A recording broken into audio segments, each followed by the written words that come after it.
I'm recording this because someone needs to know what happened here. Someone needs to understand why we did what we did. My name is Darren Holt, Systems Engineer, EUS Valiant. Last orbit above Helion Prime. We've been here for 23 days. The ship is dying. Half the crew is dead.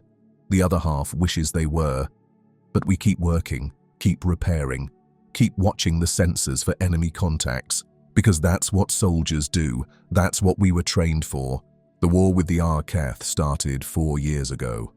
Nobody remembers why anymore. Territory disputes maybe. Resource claims. First contact gone wrong. Doesn't matter. What matters is they killed us, and we killed them, and it kept going until there was nothing left worth fighting for. Helion Prime is dead.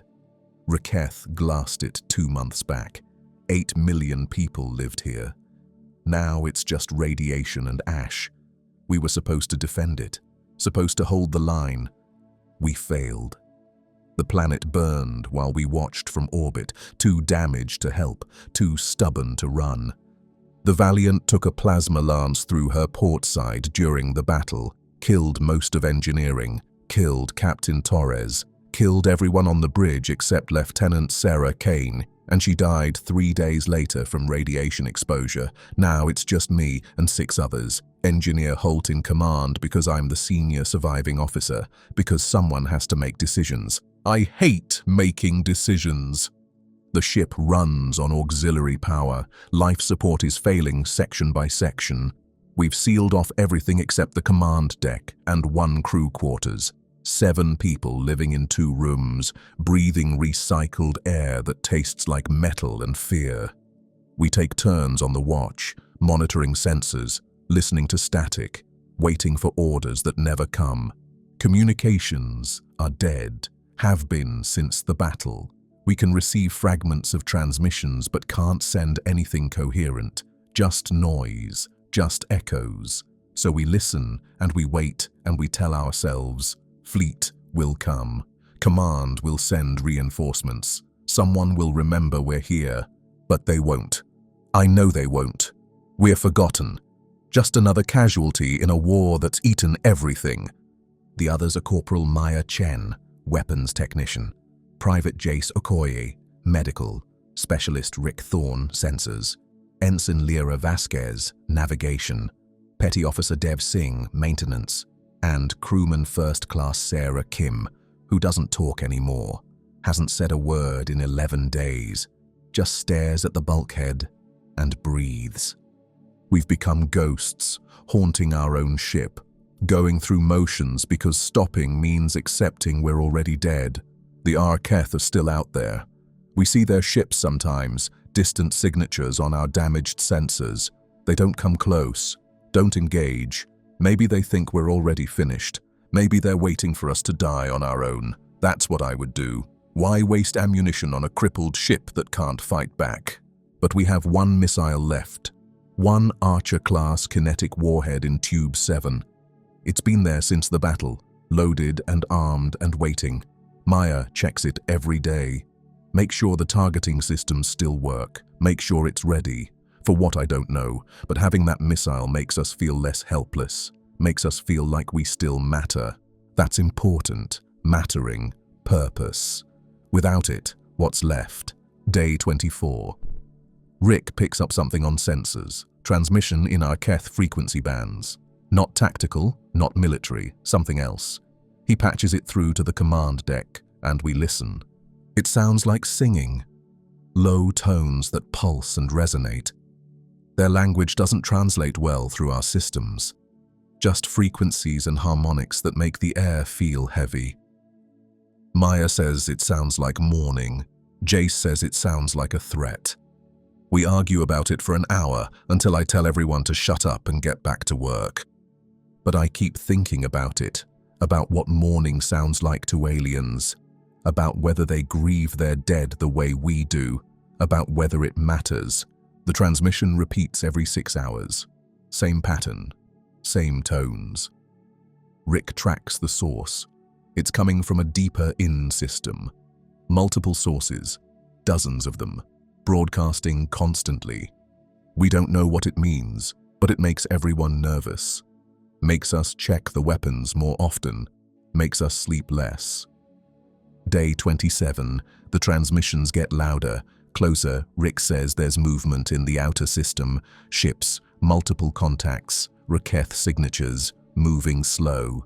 Not approaching aggressively, but definitely coming this way. Maya wants to fire the missile now. Take out as many as we can before they reach us. Jace says we should wait, see what they're doing. Lyra says we should try to jump out, use whatever's left in the FTL drive. Dev says the drive is dead and we tear ourselves apart trying. I tell them we hold positions, we watch, we prepare. If they come for us, we fight. That's all we can do. That's all we've ever done. Sarah hasn't moved in 3 days. Just sits in the corner, breathing, existing. Jace checks her vitals regularly. Says she's physically fine, just gone somewhere else mentally. Shut down. I understand that. Part of me wants to join her. Wants to stop thinking, stop deciding, stop being responsible for keeping us alive, when being alive just means suffering longer. But I can't. Someone has to command. Someone has to make the calls. So I do it. I make the calls and I live with them, and I record these logs because maybe someday someone will understand. Day 30. Rick confirms visual contact. One Raketh vessel, entering Helion orbit, moving at minimal velocity, no weapons charged, no tactical posture, just drifting in like it owns the system, which I guess it does. They won, destroyed the planet, broke our fleet. All that's left is us. One crippled ship that should have died weeks ago. The vessel is massive, Dreadnought class. We've seen them before. They're mobile fortresses, city-sized weapons platforms. This one could kill us without effort, without even noticing. But it's not approaching aggressively, just maintaining distance, matching orbit 1,000 kilometers out. Maya has the missile locked, target acquired, firing solution calculated. She's waiting for my order. Her finger is on the trigger, and her eyes are asking me what to do. Hold fire. I want to see what they're doing. Rick enhances the sensor data. The Arketh ship is launching something. Small craft. Dozens of them. Not fighters, not shuttles, something else. They're moving toward the debris field, toward the wreckage of our fleet, toward the bodies floating in the dark. They're collecting them. The small craft have manipulator arms, cargo bays.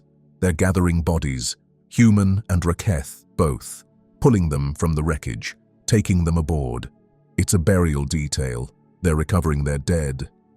Jace sees it first. His voice is quiet. They're not attacking. They're mourning. Those transmissions, those songs, their funeral rites. Maya doesn't lower her weapon. It's a trick. Has to be. They're scanning the debris, looking for salvage, looking for intelligence. They're not honoring anyone. But I watch the small craft work. Watch them handle the bodies with care. Watch them place each one in individual containment. Watch them treat our dead with the same reverence as their own. And something in my chest tightens. They don't know we're here. Don't know we're watching. They're just doing their duty, bringing their people home. Bringing our people home too, maybe. To be returned, to be buried. The war is over. The thought comes unbidden, unwanted. The war is over and they're collecting the dead, and we're still here with our finger on the trigger. Number. I push the thought away. It's a trick. Psychological warfare. They want us to lower our guard. I want us to hesitate. That's when they'll strike. That's when they'll finish us. Lyra's voice cuts through my thoughts. Commander, I'm picking up another transmission. Different frequencies. It's broadcasting on all channels. Human frequencies, military channels, emergency bands. Play it. Static fills the command deck. Then words. Broken and distorted but recognizable. Human words. All Earth Union forces. This is Fleet Command. An armistice has been declared. Ceasefire effective immediately. All hostilities with Raketh Dominion have ceased. Repeat, the war is over. All vessels stand down. Acknowledge and report status. The message repeats. Loops, playing over and over into the silence of our command deck. 7 people staring at speakers, at each other, at nothing. The war is over. Jace speaks first. His voice shakes. It's real. It has to be real. The authentication codes match. The encryption is correct. It's from Fleet Command. When? Maya's voice is flat. When did this happen? Lyra checks the timestamp. 3 weeks ago. The armistice was signed 3 weeks ago. 3 weeks. While we sat here dying. While we watched the sensors for enemies. While we kept fighting a war that was already over. Dev laughs. It's a broken sound. We didn't know. We've been here for 3 weeks and we didn't know the war ended. Communications have been down. We couldn't receive it. Couldn't know. We've been isolated, cut off, fighting ghosts. Maya's voice cuts through the stunned silence. It doesn't matter. Look at what they did to Hellion. Look at what they did to us. You think a piece of paper changes that? You think they'll honor any agreement? They're collecting bodies, Maya. They're conducting funeral rites. They're following the armistice. She turns to me. Her eyes are hard. So we just let them go? Let them collect their dead and leave? After everything they did, what do you want to do? Fire our last missile at an unarmed burial ship? Yes. Her voice doesn't waver. Yes. They killed 8 million people on Helion, killed our crew, killed our captain, killed everyone we knew, and now they're out there collecting bodies like it matters. Like any of this matters? We owe them nothing. We owe our dead everything. The war is over, Maya. Not for me, not for them. She points at the bodies floating in the debris field. Not for Helion. The war doesn't end just because someone signs papers. It ends when there's justice, when there's payment. Jace steps forward. That's not justice. That's revenge. And revenge won't bring anyone back. Maybe not, but that's all we have left. It's the only thing that makes this mean something, makes our suffering matter. If we just sit here and watch them collect bodies and leave, what was the point? What did any of this accomplish? I watch her. Watch the hatred in her eyes. The need, the desperate desire for something, anything, to make sense of what we've endured. I understand it, feel it myself. The rage that won't die even when the war does. The need to hurt someone because we've been hurt. To make them pay because we've paid. But I also saw the Arketh ship, see the careful way they handle the bodies, see the funeral rites broadcast across the system, see beings who lost just as much as we did, mourning just as we mourn, trying to bring their dead home. Stand down, Maya. That's an order. She looks at me for a long moment, then at the weapons console, at the missile ready to fire, at the target locked and waiting. Her hand hovers over the trigger. Number. Corporal Chen, I'm giving you a direct order. Stand down. You don't understand. None of you understand. We've been sitting here for 30 days, dying, waiting, hoping someone would remember us, hoping someone would care.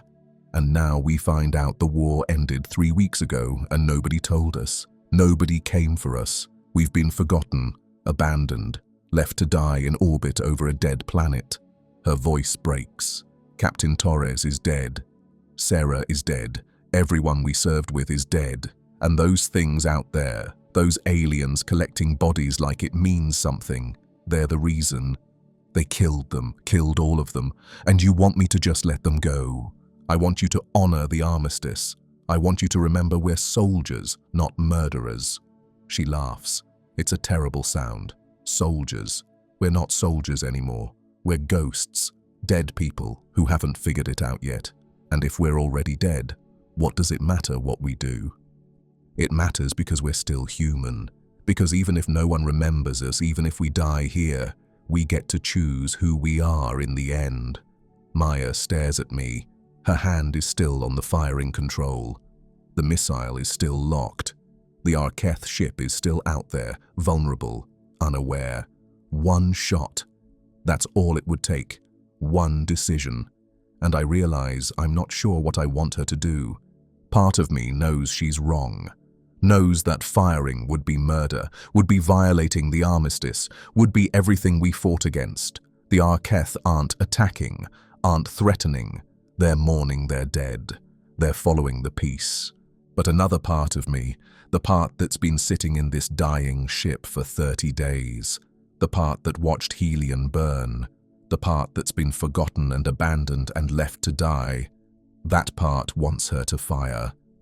I want to see the missile streak across the dark. I want to watch that ship burn. I want them to hurt the way we hurt. Wants revenge because it's the only thing that makes sense anymore. Don't. Jace's voice, quiet, steady. Please don't. We've lost enough. Don't make us lose ourselves too. Maya's finger tightens on the trigger, and I hear myself speak. Fire. The word comes out before I can stop it, before I can think, before I can remember that I'm supposed to be better than this, supposed to be the commander who makes the right choices, supposed to be human. Fire. Maya doesn't hesitate. Her finger comes down. The weapons console chirps acknowledgement. The missile launches.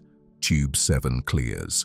The Archer-class warhead ignites its main drive, accelerates, tracks across 1,000 kilometers of empty space toward an unarmed burial ship that doesn't know it's about to die.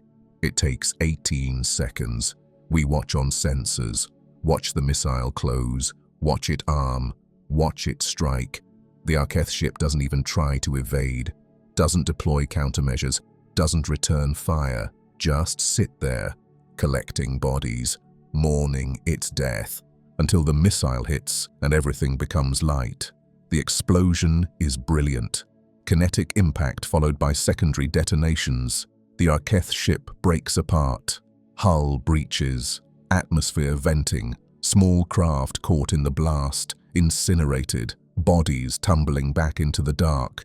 The bodies they'd been collecting, the dead they'd been honoring, all of it is gone, destroyed, by us, by me. The command deck is silent. No one speaks, no one moves. We just watch the debris spread, watch the light fade, watch what we've done. Maya's voice is barely a whisper. We got them, but there's no satisfaction in her tone, no victory, just emptiness. Like she's said the words but doesn't believe them, like she's trying to convince herself it meant something. Jace is staring at his hands, like they belong to someone else, like he can't believe they're attached to his body. Dev has turned away. Lyra is crying quietly. Sarah hasn't moved, still staring at the bulkhead, still somewhere else, and I'm standing here, Commander Darren Holt, the man who gave the order, the man who murdered a ship full of beings who were just trying to bury their dead, who broke an armistice 3 weeks after it was signed because I couldn't let go, couldn't stop fighting, couldn't accept that the war was over. Rick's voice breaks the silence. His sensors are tracking something. More transmissions, more ships, Raketh vessels jumping into the system, multiple contacts, dozens of them, and these ones have their weapons charged. Of course they do. We just murdered one of their ships, broke the peace, showed them that humans can't be trusted, that armistice means nothing, that we'll keep killing even after the war ends. They're going to kill us, and they should. We deserve it, but they don't come. The ships maintain distance, form a perimeter, and then nothing, just silence, just waiting. Lyra's voice is shaking. They're broadcasting. Same message on all channels. Play it. The transmission is in Raketh, their language, but our systems translate. Slowly, imperfectly, but enough. To the human vessel. We understand you did not receive the armistice transmission. We understand you have been isolated. We understand you believed the conflict continued. We will not retaliate. We will honor the peace. We grieve your dead, as you grieve ours. We seek no further bloodshed. The message repeats, over and over, offering understanding, offering mercy, offering peace to the people who just murdered them. Maya makes a sound, not quite a sob, not quite a laugh, just a broken noise that carries everything we feel. everything we've become. They're better than us. They're better than we are. And she's right. They are. They're offering mercy to enemies who don't deserve it, honoring peace with people who broke it, grieving humans who killed them. We just didn't know how to stop fighting. The words come out hollow, empty, true. We didn't know the war was over, didn't know peace had come, didn't know we were supposed to stop hating, stop killing, stop being soldiers. And when we found out, we couldn't accept it, couldn't let go, couldn't choose peace over revenge, because revenge was all we had left, all that gave our suffering meaning. I sit in the command chair, feel the weight of what I've done, what we've done. The lives ended because I gave an order. The peace was broken because I couldn't stop being afraid, couldn't stop being angry, couldn't stop fighting even when the fight was over. This recording will be my confession, my explanation, my attempt to make someone understand why we did what we did, why we murdered innocents, why we couldn't accept peace, why did we kept fighting after the war was over. Because we forgot how to be anything else. Because war consumed us so completely we couldn't remember what we were before. Because hatred became our identity and we couldn't let it go even when letting go was the right thing to do. The Arketh ships maintain their distance, waiting, watching, ready to kill us if we attack again, ready to honor peace if we don't, offering a choice we don't deserve. The Valiant is dying, life support is failing. We have days left, maybe hours. The war is over, but we're still casualties, still victims of something that ended before we knew it began. I hope someone finds this recording, hear what happened here, understands that we were human, flawed and broken and unable to let go, but humans, trying to do what we thought was right, failing because we didn't know how to stop being afraid. The war is over, but we kept fighting, and that's our tragedy, our failure, our eternal shame. We just didn't know how to stop. End recording. 100 years later, an Rakith research vessel approaches the Helion system. The war is ancient history now, barely remembered except by scholars. Both species have moved on, rebuilt, formed something approaching friendship. The wounds have healed, mostly, leaving scars that remind them of what they survived. Scholar archivist Kethran oversees the historical survey. She specializes in war remnants, preserved battlefields, the ghosts of conflicts past. Helion is one of the great tragedies. 8 million dead, 2 species nearly destroyed each other. The armistice that ended it, the peace that followed. Most people don't know about what happened in the last orbit. The final incident, the ship that kept fighting after the war ended. It was classified, buried, too painful for either species to acknowledge. But Kethran has access to sealed archives, has permission to investigate, to document, to remember. The debris field is still here, frozen in orbit, untouched for a century. The wrecks of ships, the bodies are long preserved in vacuum, the evidence of the last battle, the final tragedy. Kethran's team locates the Valiant, the human ship, still intact mostly, drifting, dead. A tomb for 7 souls who couldn't let go of a war that had already ended. They board carefully, respectfully, move through corridors where humans died slowly, where life support failed and cold crept in, where the crew lived their final days knowing what they'd done, knowing what they'd become. On the command deck, they find them, 7 bodies, preserved perfectly by vacuum and cold, sitting at their stations, still in uniform, still on duty, still soldiers even in death, and in the ship's computer, still powered by emergency batteries designed to last centuries. They find the recording. Engineer Darren Holt's final log, his confession, his explanation, his attempt to be understood. Kethran listens to it alone, hears the human's voice, hears his pain, his guilt. his desperate need for someone to understand why they did what they did, why they couldn't stop fighting. Why did they break the peace? She studied the war for decades, knows the battles, the casualties, the strategic decisions, but this is different. This is personal, intimate, a human speaking across a century, trying to explain the inexplicable, trying to justify the unjustifiable, trying to be human in the face of what he'd done. The burial ship they destroyed was the Karethnal, 400 crew, all non-combatants, recovery specialists, mourners, beings who'd signed up to bring the dead home, who'd believed the war was over, who died doing their duty because 7 humans couldn't let go. But Catherine also knows what came after, how her people responded, how they chose mercy over revenge, how they honored the peace even when humans broke it, how they understood that the Valiant's crew had been isolated, traumatized, unable to accept what logic told them was true. Both species lost something in that last orbit. Raketh lost 400 souls doing sacred work. Humans lost their claim to righteousness, lost the ability to say they'd honored the peace, lost 7 people who couldn't stop being soldiers. But maybe they gained something too, understanding, perspective, the knowledge that war doesn't end when treaties are signed.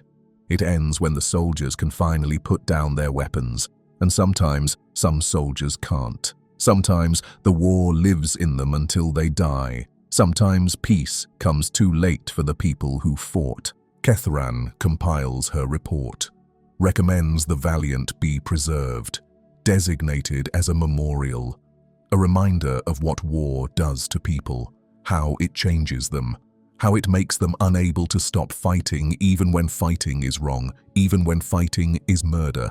She recommends Darren Holt's recording be made public. Both species should hear it. I should understand what happened here, should remember that peace is fragile, that soldiers carry war inside them, that forgiveness is necessary because sometimes people do terrible things, not from malice, but from pain. Before she leaves, Kethran stands on the command deck. Look at the 7 bodies, at their faces, at the expressions frozen in death.